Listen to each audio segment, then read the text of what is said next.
কৃষ্ণ কাউকে তো আশ্রয় করে আসতে হবে, কৃষ্ণ আশ্রয় করে আসেন, ভক্তকে আশ্রয় করে আসেন। যতক্ষণ না পর্যন্ত সেই বিশুদ্ধ ভক্তের আবির্ভাব না হয়, ততক্ষণ পর্যন্ত ভগবান এখানে আবির্ভূত হন না। ভগবানকে নিয়ে আসার মতো শক্তি না আপনার আছে না আমার আছে, ভগবানকে দর্শন করার শক্তি না আপনার আছে না আমার আছে, নেই। এই জগতের ক্ষুদ্র বিষয়ভোগী জীব তারা কখনো ভগবানকে নিয়ে আসতে পারে না। কেন না, তিনি অনন্ত বিশ্ব ব্রহ্মাণ্ডের একমাত্র মালিক, সরাট পুরুষ। আরে তাকে নিয়ে আসার ক্ষমতা আমাদের নেই। তাহলে আমরা তাকে দর্শন করতে পারবো বলে না, ভগবানকে দর্শন করার ক্ষমতাও আমাদের নেই।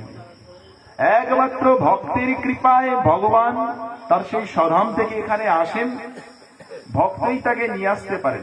আমরা যে ভগবানের কাছে প্রার্থনা করি, ঠাকুর এটা দাও, ওটা দাও, সেটা দাও, ঠাকুর কি আমাদের সেই প্রার্থনা সব দেয়?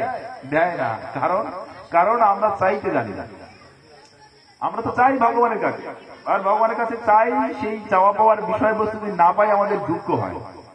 কিন্তু ভগবানও আমাদের সেই চাওয়া পাওয়ার বিষয়বস্তু জ্ঞান বিচার বিশ্লেষণ করে, যে বিষয়ে প্রদান করলে আমার ক্ষতি হবে, আমার অমঙ্গল হবে, ভগবান সেই বিষয়বস্তু প্রদান করেন না।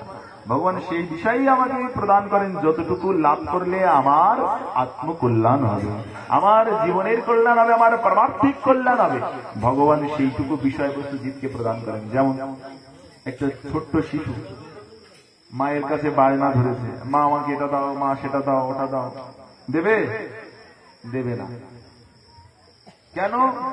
বলে এই বিষয়টা পাওয়ার মতো যোগ্যতা এখন বাবা তোমার হয় না, ওই জন্য সেটা এখন দেবে না। ছোট্ট ছেলে যদি এখন বাইক চালাতে চায়, বাবা দেবে? বলে না, এখন বাইক চালানোর বয়স হয়নি তোমার, আর একটু বয়স হোক তারপরে তোমাকে দেবো। ও তো বাবার কাছে বারবারই প্রার্থনা করে যে বাবা দাও না, এটা দাও, কিন্তু দেবে না। কারণ বলে এখন যদি এই বাইকের হাতে তুলে দিই তাহলে এই বিষয়তে এর দুর্ঘটনা আসতে পারে এবং এর জীবনের ধ্বংসও হয়ে যেতে পারে।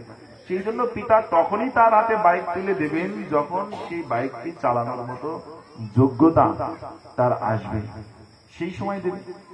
একটা সময় আছে।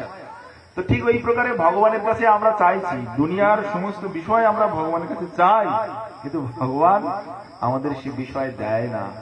কারণ হচ্ছে কারণ সে বিষয়বস্তু দিলে আমাদের যে ঔদ্ধত্য, আমাদের ভিতরে যে দুর্গুণগুলো আছে সেগুলো তখন বলবতী হয়ে যায়। কাম, ক্রোধ, লোভ, মোহ, মদ, মাৎসর্য, বলে এগুলো যদি কোনো উপযুক্ত জ্ঞানী ভক্তের কাছে